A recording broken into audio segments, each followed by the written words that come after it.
बड़ों को प्रणाम, छोटों को स्नेह और आशीष। मैं हूँ राजेश त्रिपाठी। स्वागत है आपका मेरे चैनल धर्म दर्पण में। धर्म दर्पण में शिव जी के विचित्र विचित्र धामों की कथा के क्रम में आज हम आपको ऐसे एक शिव जी के रूप से परिचित कराते हैं जिसमें जिनके जो कंठ हैं वहाँ से शताब्दियों से पसीना रिस रहा है। यह इस यूट्यूबर ने स्वयं जाकर देखा है। तो आज हम सुना रहे हैं उनकी कथा, जिन शिव जी का नाम नीलकंठ है। शीर्षक है नीलकंठ शिव जिन्हें शताब्दियों से आ रहा है पसीना। उत्तर प्रदेश के बांदा जिले में एक ऐसा ऐतिहासिक किला कालिंजर है जिसका उल्लेख कई पुराणों और वाल्मीकि रामायण में भी आता है। कहते हैं कि इस किले ने काल तक को परास्त कर दिया, इसीलिए इसका नाम कालंजर पड़ा, जो कालांतर में कालिंजर हो गया। यह बांदा जिले से चित्रकूट तक जाने वाले मार्ग में पड़ता है। ये अनेक शासकों के कब्जे में रहा, जिनमें चंदेल शासक भी थे। आप सोच रहे होंगे कि शिवधाम की चर्चा में हम किले के उल्लेख में क्यों आ गए। यह किला जितना अपनी ऐतिहासिकता के लिए विख्यात है, उतना ही यह अपने यहाँ के नीलकंठ मंदिर के लिए प्रसिद्ध है। पहाड़ पर स्थित है कालिंजर का किला। उसकी चोटी पर पहुंचकर फिर सीढ़ियाँ नीचे उतरनी पड़ती हैं। काफ़ी नीचे उतरने पर आता है नीलकंठ मंदिर। यहाँ मंदिर परिसर में हनुमान जी की भी मूर्ति है। यहाँ नीलकंठ मंदिर में जो नीलकंठ का विग्रह स्थापित है, उसकी विचित्र बात यह है कि इससे निरंतर पानी रिसता रहता है। कहा जाता है कि यह शिव जी का पसीना है।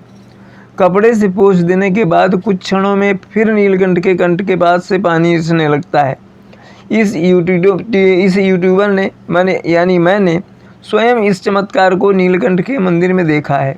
तमाम तरह से खोज की गई, लेकिन यह पानी क्यों और कहाँ से रिसता है, यह पता नहीं लग सका। हमारे कहने पर कई बार पुजारी जी ने नीलकंठ का कंठ पोंछा, पर कुछ देर बाद फिर पानी रिसने लगता था। आइए इसके पीछे के कारण को तलाशते हैं।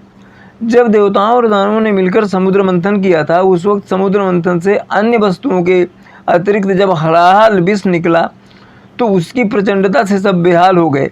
यह देखकर सृष्टि की रक्षा के लिए उस हलाहल को पीकर अपने कंठ में धारण कर लिया। शिव जी ने हलाहल के प्रभाव से उनका कंठ नीला पड़ गया, इसीलिए उन्हें नीलकंठ कहा जाता है। उस हलाहल को कंठ में धारण करने के बाद भगवान शिव कहाँ गए और किस तरह उन्होंने कंठ में रखे हुए हलाहल यानी मृत्यु पर विजय प्राप्त की। एक पर्वत जहाँ जहर का प्रभाव नहीं होता, मध्य प्रदेश और उत्तर प्रदेश के बीच विंध्याचल की पर्वतमाला के मध्य स्थित है वह पर्वत, जहाँ कंठ में विष धारण करने के बाद भगवान शिव स्वयं पधारे थे। यहाँ पर भगवान शिव ने कंठ में स्थित जहर को योग व औषधियों की सहायता से समाप्त कर दिया था। उन्होंने काल पर विजय प्राप्त कर ली थी। संभवतः इसलिए भी इस पर्वत को कालिंजर पर्वत के नाम से जाना जाता है। कालिंजर का अर्थ होता है काल को जर्जर करने वाला। वह स्थान जहाँ भगवान शिव ने जहर को जर्जर करने के लिए योग साधना की थी। इस पर्वत पर एक किला बना हुआ है जिसे कालिंजर का किला कहा जाता है। किसने बनाया कोई नहीं जानता। इतिहास में केवल ये लिखा है कितने राजाओं का आधिपत्य इस किले पर रहा है। इसी किले में एक स्वयंभू शिवलिंग नीलकंठ मंदिर मौजूद है। शिवलिंग के ऊपर एक प्राकृतिक जल स्रोत है। बांदा जिला सूखे के लिए अभिशप्त है, लेकिन कहते हैं कि नीलकंठ की पहाड़ी का जल स्रोत कभी नहीं सूखता। यहाँ बहुत अधिक पर्यटक नहीं आते, इसलिए इस पहाड़ पर आज भी कई दुर्लभ जड़ी बूटियाँ पाई जाती हैं। यदि आप फ्लाइट से आना चाहते हैं तो उत्तर प्रदेश में कानपुर और मध्य प्रदेश में खजुराहो एयरपोर्ट सबसे नज़दीक है इसके कालिंजर के। यहाँ से सड़क मार्ग के द्वारा कालिंजर के किले तक पहुँच सकते हैं। यदि आप रेल मार्ग से आना चाहते हैं तो उत्तर प्रदेश में बांदा रेलवे स्टेशन और मध्य प्रदेश में सतना रेलवे स्टेशन सबसे नज़दीक रहेगा। आप मध्य प्रदेश के खजुराहो रेलवे स्टेशन से भी कालिंजर का किला पहुंच सकते हैं। यदि आप मध्य प्रदेश के पन्ना अथवा चित्रकूट के रास्ते से आना चाहते हैं तो ये सड़क मार्ग भी अच्छा विकल्प है। किले के पश्चिमी भाग में कालिंजर के अधिष्ठाता देवता नीलकंठ महादेव का एक प्राचीन मंदिर भी स्थापित है।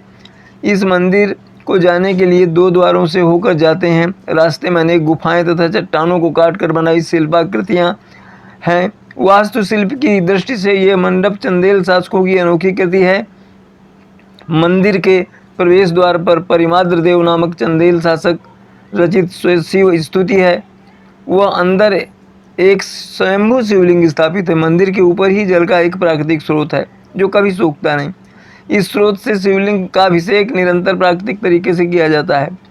बुंदेलखंड का यह क्षेत्र अपने सूखे के कारण भी जाना जाता है, किंतु कितना भी सूखा पड़े यह स्रोत कभी सूखता नहीं। चंदेल शासकों के समय से ही यहाँ की पूजा अर्चना में लीन चंदेल राजपूत, जो यहाँ पंडित का कार्य भी करते थे, वे बताते हैं कि शिवलिंग पर उकेरे गए भगवान शिव की मूर्ति के कंठ का क्षेत्र स्पर्श करने पर सदा ही मुलायम प्रतीत होता है। ये भागवत पुराण के सागर मंथन के फलस्वरूप निकले हलाहल विष को पीकर अपने कंठ में रोके रखने वाली कथा के समर्थन में साक्षी ही है। मान्यता है कि यहाँ शिवलिंग से पसीना भी निकलता रहता है। मंदिर के ऊपरी भाग में स्थित जल स्रोत के लिए चट्टानों को काटकर 2 कुंड बनाए गए हैं, जिन्हें स्वर्गारोहण कुंड कहा जाता है। कहते हैं कि कालिंजर के किले में कई रहस्यमयी छोटी बड़ी गुफाएं भी मौजूद हैं। इन गुफाओं के रास्तों की शुरुआत तो किले से ही होती है, लेकिन यह कहाँ जाकर ख़त्म होती हैं ये कोई नहीं जानता। किले के सबसे ऊपर से अगर आसपास देखें तो दूर दूर तक फैली हरी भरी पहाड़ियों का दृश्य बहुत ही मनोरम लगता है। इस यूट्यूबर ने अपनी 2016 की कालिंजर यात्रा में इस मनोरम दृश्य का छोटा वीडियो भी बनाया था, जो आप यहाँ देख रहे हैं। उसमें आंशिक रूप से किले का ऊपरी भाग भी दिखता है। ज़मीन से 800 फीट की ऊंची पहाड़ी पर बना कालिंजर का यह किला जितना शांत है उतना ही खौफनाक भी। कहते हैं कि रात होते ही यहाँ एक अजीब सी हलचल पैदा हो जाती है। लोगों का मानना है कि यहाँ मौजूद रानी महल, इसलिए इसे कुछ लोग नृत्यघर भी कहते हैं, से रात को अक्सर घुंघरुओं की आवाज़ सुनाई देती है। यही वजह है कि यहाँ दिन के समय तो लोग घूमने के लिए आते हैं, लेकिन रात होने से पहले ही वो यहाँ से निकल जाते हैं। घुंघरू की आवाज़ उस नर्तकी की है जिसका नाम पद्मावती था। गजब की खूबसूरत इस नर्तकी की भी कि जो भी एक झलक देखता वही उसका दीवाना बन जाता था। कहते हैं कि जब उसके घुंघरू से संगीत बहता तो चंदेल राजा उसमें बंद कर रह जाते। पद्मावती भगवान शिव की भक्त थी, लिहाजा खासकर कार्तिक पूर्णिमा के दिन वो पूरी रात दिल खोलकर नाचती थी।